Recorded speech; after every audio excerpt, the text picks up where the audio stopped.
Hello everyone. आप सब लोग का स्वागत है। तो हमने हमारी लास्ट वीडियो में आइलर इक्वेशन के चेंजेस के बारे में बात करी थी। जो हमारे पास में फंक्शनल गिवन है, इसके अंदर जो एफ हमारे पास प्रेजेंट है वो फंक्शन ऑफ एक्स वाई और वाई डैश होता है। तो हमारे पास में ये आइलर इक्वेशन आती है। ठीक है। उसके बाद हमने हमारे एफ में कुछ चेंजेस किए थे। सबसे पहले हम हायर ऑर्डर डेरिवेटिव इंट्रोड्यूस करा है इसके अंदर। तो हमारी आइलर इक्वेशन कुछ इस तरीके से हो जाती है। ठीक है। उसके बाद हमने बात करी थी कि एफ के अंदर अगर मैं डिपेंडेंट वेरिएबल इंक्रीज कर दूं तो हमारी आइलर इक्वेशन किस तरीके से लिखी जाती है। ठीक है।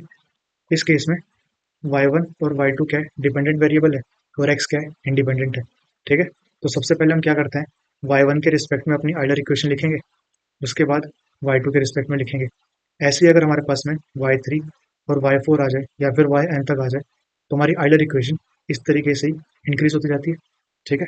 उसके बाद हमने बात करी थी कि अगर हमारे पास में इंडिपेंडेंट वेरिएबल ज़्यादा आ जाए तो क्या होगा। ठीक है।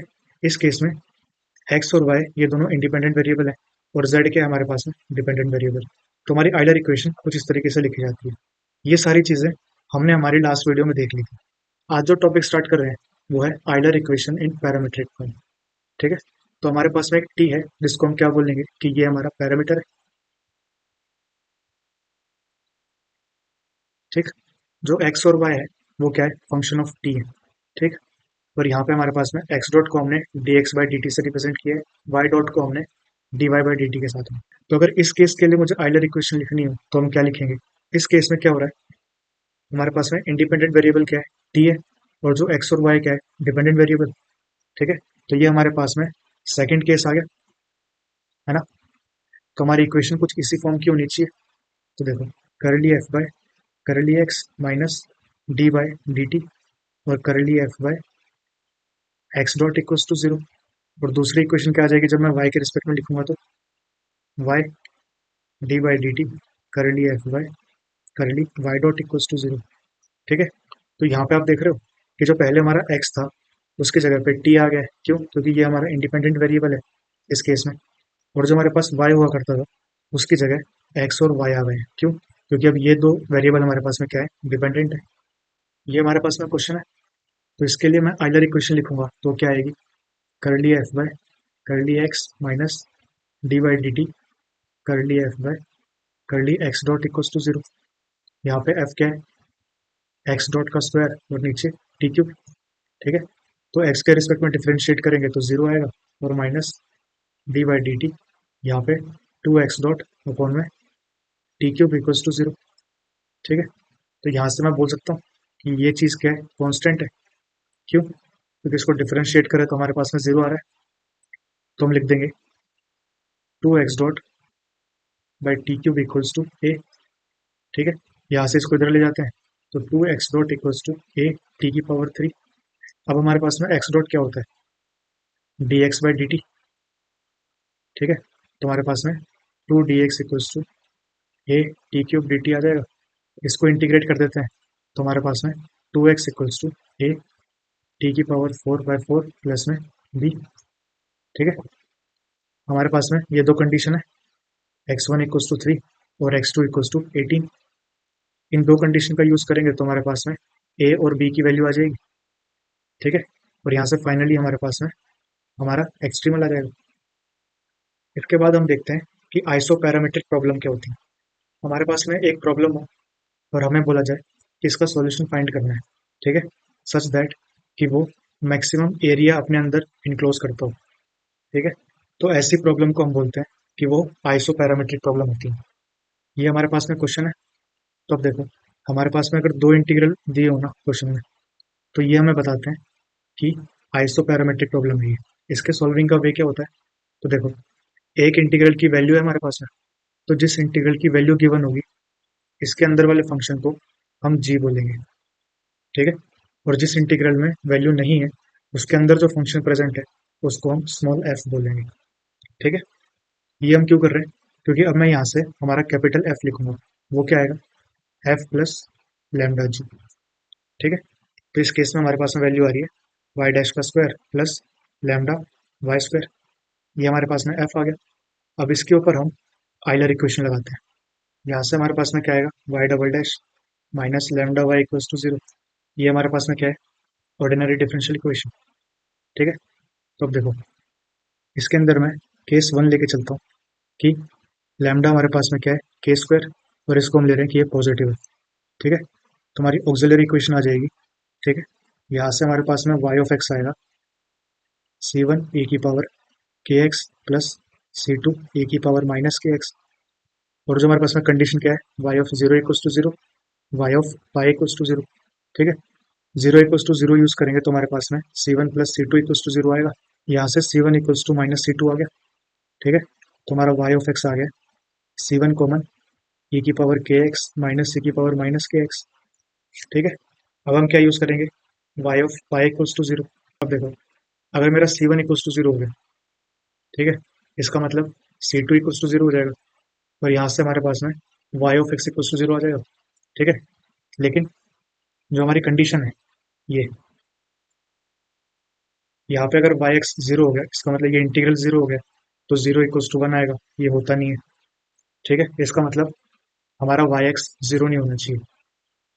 ठीक है, तो हमारे पास में क्या बचा कि ये इक्वल्स टू जीरो होगा, तो ई की पावर के पाई इक्वल्स टू ए की पावर माइनस के पाई। और ये हमारे पास में कब होता है, जब के इक्वल्स टू जीरो। ठीक है, लेकिन हमने हमारे फर्स्ट केस में क्या ज्यूम किया है कि हमारा के स्क्वायर क्या है, पॉजिटिव है, इसका मतलब के जीरो तो नहीं हो सकता। ठीक है, तो यहाँ से हमारे पास में आया नो सॉल्यूशन। ठीक है, उसके बाद हम केस टू लेके चलते हैं। ये क्या होगा, लैम्डा इक्वल्स टू जीरो ले लेते हैं, तो हमारे पास में Y double dash equals to zero आ जाएगा। ठीक है, यहाँ से इसको इंटीग्रेट करेंगे तो Y dash equals to A आ जाएगा, और वाई की वैल्यू आ जाएगी ए एक्स प्लस बी। ठीक है, Y of zero equals to zero है, इसका मतलब बी इक्वल्स टू जीरो हो गया, तो वाई एक्स मेरे पास में आया ए एक्स। अब Y of pi equals to zero है, इसका मतलब A pi equals to zero हो गया, तो यहाँ से ए इक्वल्स टू जीरो आ गया, इसका मतलब Y of x equals to zero आ गया। और ये हम ले नहीं सकते। ठीक है, क्यों, क्योंकि ये जो हमारी कंडीशन है उसको सेटिस्फाई नहीं कर रहा है, तो यहाँ से भी हमें क्या मिला, नो सॉल्यूशन। इसके बाद हम बात करते हैं केस थ्री की। इसमें लैम्डा को लेते हैं माइनस के स्क्वायर, इसका मतलब नेगेटिव लेके चल रहे हैं, तो हमारे पास में Y double dash plus K square Y equals to zero आ जाएगा। इसकी ऑक्सिलरी इक्वेशन आती है Y square plus K square equals to zero. यहाँ से m की वैल्यू आ जाएगी प्लस माइनस के आयोटा, और हमारे पास में सॉल्यूशन आ जाएगा C one cos K X plus C two sine K X. ठीक है, Y of zero equals to zero use करेंगे तो हमारे पास में C one equals to zero आ जाएगा, वाई ऑफ एक्स आया C two sine K X. ठीक है, अब Y of pi equals to zero रखें तो हमारे पास में C two sine K pi equals to zero आ गया। देखो अगर सी टू इक्वल्स टू जीरो हो गया, वापस वही सी वन तो हमारे पास में जीरो है ही, तो हमारा वाई ऑफ एक्स क्या आ जाएगा, जीरो आ जाएगा, और ये हमें नहीं चाहिए। इसका मतलब sign K pi equals to zero होना चाहिए, इसका मतलब के पाई की वैल्यू एन पाई होनी चाहिए, और के की वैल्यू क्या होनी चाहिए, एन। ठीक है, तो हमारे पास में Y of x equals to c two sine n x आ जाएगा सॉल्यूशन, और ये हमारा क्या हो गया, एक्सट्रीमल। इसके बाद हम बात करते हैं रेलिट्स मेथड के बारे में। ठीक है, ये जो मेथड है इससे हमारे पास में अप्रोक्सीमेट सॉल्यूशन आता है। तो जो हमारे पास में फंक्शनल होगा और हमारे पास में होंगे कुछ बाउंड्री कंडीशंस, इनकी हेल्प से हम एक सॉल्यूशन अज्यूम करते हैं वाई ऑफ एक्स। कुछ हमारे पास में इस तरीके से एक सॉल्यूशन आएगा। ठीक है, फाइनली यहाँ से एल्फा की वैल्यू हमें फाइंड करनी है। ठीक है, वो किस तरीके से होगी वो हम आगे देखेंगे। उससे पहले हम बात करते हैं, अगर हमारे पास में Y of zero equals to zero given हो और Y of one equals to zero given हो, तो हम सॉल्यूशन क्या अज्यूम कर सकते हैं। इस केस में मैं सॉल्यूशन ले सकता हूँ alpha X into X minus one, या फिर alpha X into one minus x. ठीक है, इस केस में हम सॉल्यूशन क्या अज्यूम करेंगे, Y of x equals to alpha X square minus one.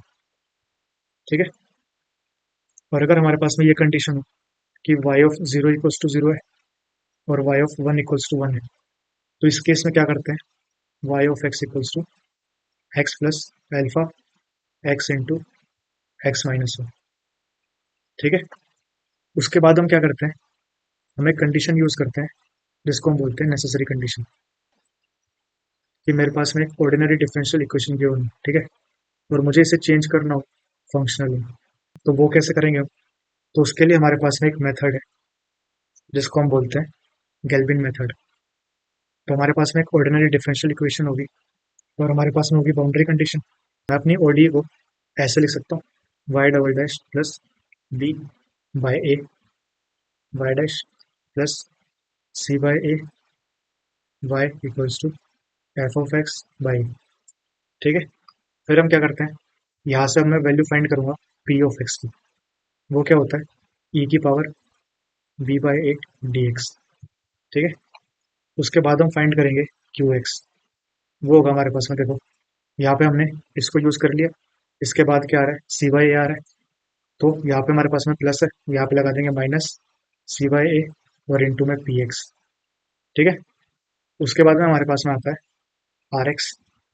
अब देखो हमने ये यूज कर लिया बी बाई ए, हमने सी बाई ए यूज कर लिया, अब हम क्या यूज करेंगे, एफ बाई। अब ये इस तरफ है तो मैंने यहाँ पे एक टू लगा दिया, टू एफ एक्स बाई ए और इंटू में पी एक्स, ठीक है। ये जो हमारे पास में वैल्यूज आई हैं, इनका यूज करके हम अपने फंक्शनल को लिखते हैं, ठीक है।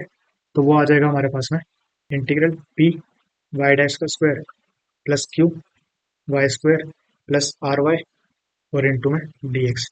जो हमारे पास में यहाँ पे लिमिट है ना, वो x1 से x2 होगी, और ये जो वैल्यू है जो हमारे पास यहाँ पे कंडीशन के अंदर गिवन होता है, ये होगी हमारे पास, ठीक है। इसकी हेल्प से हम अपनी ऑर्डिनरी डिफरेंशियल इक्वेशन को फंक्शनल में चेंज कर सकते हैं, ठीक है।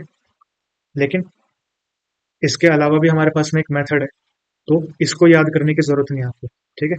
तो इसके ऑल्टरनेटिव में हमारे पास में एक मेथड है जिसको हम बोलते हैं डायरेक्ट मेथड,